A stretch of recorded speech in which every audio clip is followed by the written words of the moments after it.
Un homme sur 5 vivant en couple aurait été victime de violences conjugales pendant la pandémie. Ça, c'est selon les résultats d'une enquête qui a été réalisée auprès de 10 000 personnes. De ces 10 000, il y avait 4 000 hommes, par une équipe qui est dirigée par la docteure Mélissa Généreux de l'Université de Sherbrooke. Mais pour en parler, on joint Philippe Roy. Il est professeur à l'École de travail social de l'Université de Sherbrooke. Bonjour, M. Roy. Bonjour, Mme Rissé. Alors, vous dites qu'il est trop tôt pour interpréter les résultats, mais comment est-ce que vous allez vous y prendre? Est-ce que vous avez déjà des hypothèses? On essaie de prendre notre temps quand il est question d'interpréter ces résultats-là. Voyez, on vient d'avoir une enquête par ma collègue. C'est un savoir scientifique qu'on prend le temps de croiser avec le savoir des professionnels de l'intervention et les savoirs expérientiels, donc des personnes qui ont subi la violence conjugale. Donc, sur le terrain, par exemple, les organismes pour hommes en Estrie ont partagé leurs préoccupations pour la violence subie par les hommes qui consultent. Et c'est cette préoccupation-là qui a trouvé écho dans les résultats de l'enquête. Alors, oui, on essaie de croiser les données, de mettre ça en perspective aussi avec d'autres sondages sur santé bien-être des hommes durant la pandémie. Alors, c'est une démarche qui prend du temps. On essaye d'éviter de tomber dans des débats idéologiques. Le but, c'est pas d'alimenter une quelconque guerre des sexes. On est beaucoup appelé à questionner nos biais pour adopter une vision plus inclusive de toutes les personnes qui subissent de la violence conjugale dans le contexte de la pandémie, puis reconnaître leurs besoins spécifiques. Votre étude dit que les plus touchés, ce sont les jeunes hommes, c'est-à-dire entre 18 et 24 ans.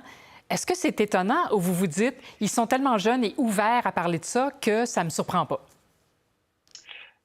C'est là où je pense que les résultats de cette enquête, à plusieurs égards, vont beaucoup mettre au défi nos perceptions, nos croyances, nos biais.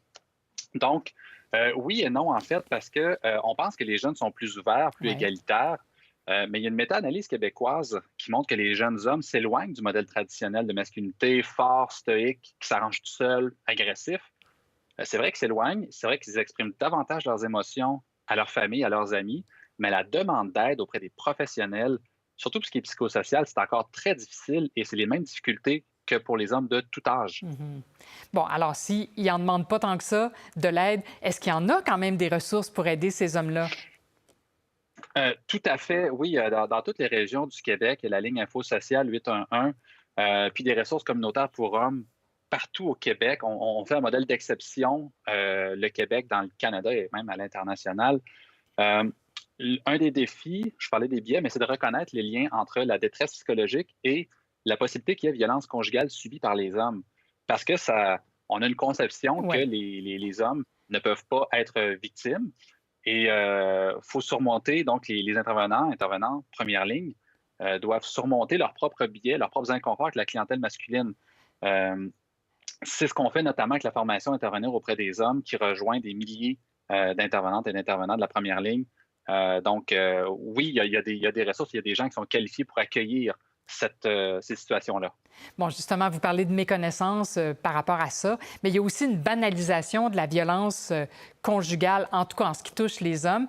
Ça doit bien avoir des impacts, ça, ou des conséquences qu'on banalise ce phénomène-là?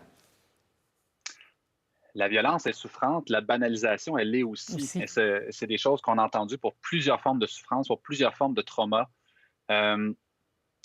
Donc, oui, il y a une banalisation et elle est beaucoup plus large que la violence conjugale. Elle est là pour santé, bien-être des hommes.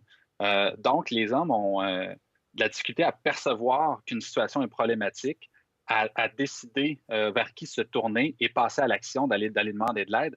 Et là-dessus, une des meilleures représentations qu'il y a eu, c'est la publicité de la mycose des ongles, où est-ce que le gars est totalement dans le déni. Et c'est vrai pour l'exemple qui a été dans la publicité, mais c'est vrai aussi sur la santé psychologique. C'est vraiment évocateur, le fait de nier, de dire ça va s'en aller tout seul, ça va s'arranger seul, c'est rien.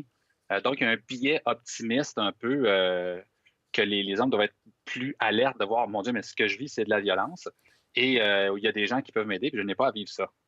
Et comme on ne voit pas l'équivalent des féminicides, mais peut-être qu'effectivement, on ne reconnaît pas les mêmes impacts là, pour les hommes.